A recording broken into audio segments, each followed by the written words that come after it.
Assalamualaikum warahmatullahi wabarakatuh. Bertemu kembali dengan saya Erwin Eka di channel YouTube Herbalis Nusantara.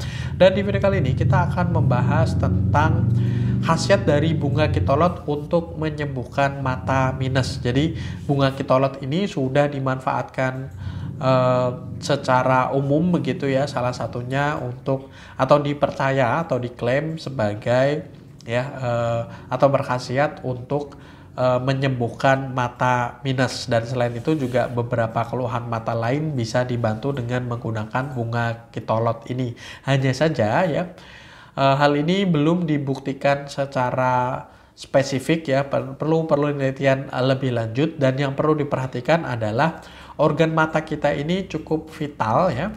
Jadi tidak boleh terus kemudian sembarangan meneteskan ya, entah itu berupa getah, entah itu berupa misalnya cairan yang berdasarkan atau dari hasil rebusan daun tertentu dan lain sebagainya, karena ya mata ini rentan iritasi ya, infeksi bakteri dan lain sebagainya.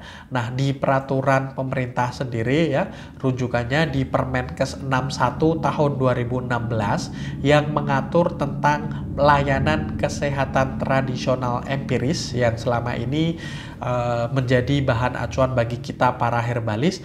Ada larangan untuk tidak memberikan layanan atau treatment dalam bentuk tetes mata sendiri. Jadi untuk mensikapi hal ini, kita tidak menganjurkan ya sebagai seorang herbalis untuk membuat ramuan dalam bentuk tetes mata, misalnya salah satunya dengan bahan baku dari kitolot ini sendiri.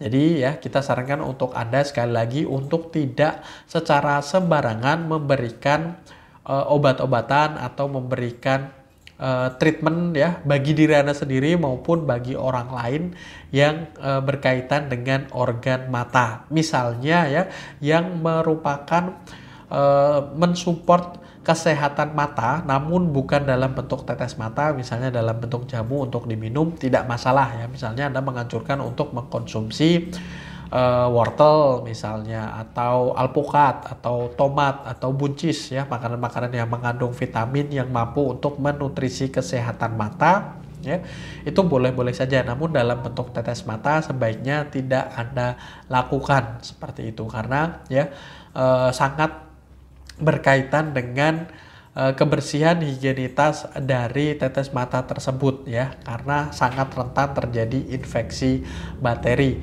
Demikian halnya dengan produk-produk yang lain ya, selain dari bahan baku bunga kitolot ya, ada banyak misalnya madu, propolis dan lain sebagainya yang dalam bentuk tetes mata herbal ya, tidak kita anjurkan ya. Dan kebanyakan memang ya produk tetes mata ini hanya tidak bersifat jamu ataupun obat herbal terstandar. Mereka paling tidak harus fitofarmaka yang memang memiliki standarisasi kaitannya dengan kebersihan, dengan higienitas dan lain sebagainya, semacam seperti itu ya. Terus kemudian ya, spesifik kaitannya dengan pertanyaan ini, mata minus sendiri ini adalah kondisi yang berkaitan dengan lensa mata ya.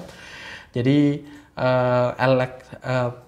elastisitas dari lensa mata ini sangat berpengaruh kaitannya dengan mata minus ya. Jadi kemampuan kita untuk misalnya ya, kita analogikan dengan kamera ya, atau handphone itu kan ada zoom in, zoom out dan lain sebagainya. Nah, mata minus, mata plus itu sangat seperti analogi tersebut. Jadi kemampuan kita untuk melakukan zoom in atau zoom out ya, kasarannya semacam seperti itu, mengalami penurunan. Inilah kenapa disarankan untuk menggunakan misalnya alat bantu seperti kacamata ya, atau misalnya dengan menggunakan soft lens, atau misalnya dengan operasi lasik, karena operasi lasik itu akan mengganti dari lensa mata seperti itu, supaya lebih elastis, supaya lebih bisa untuk melakukan seperti saya tadi ya jelaskan, semacam seperti zoom in atau zoom out, semacam seperti itu. Oke, saya rasa itu semoga bisa menjadikan pemahaman bagi kita semua. Sebaiknya memang berhati-hati berkaitan dengan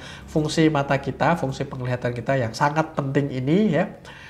Semoga bermanfaat bagi Anda yang ingin belajar lebih lanjut seputar pemanfaatan herbal. Untuk info seputar pelatihan ada di website kami di herbalisnusantara.com, atau Anda juga bisa bertanya secara langsung melalui nomor WhatsApp kami ya.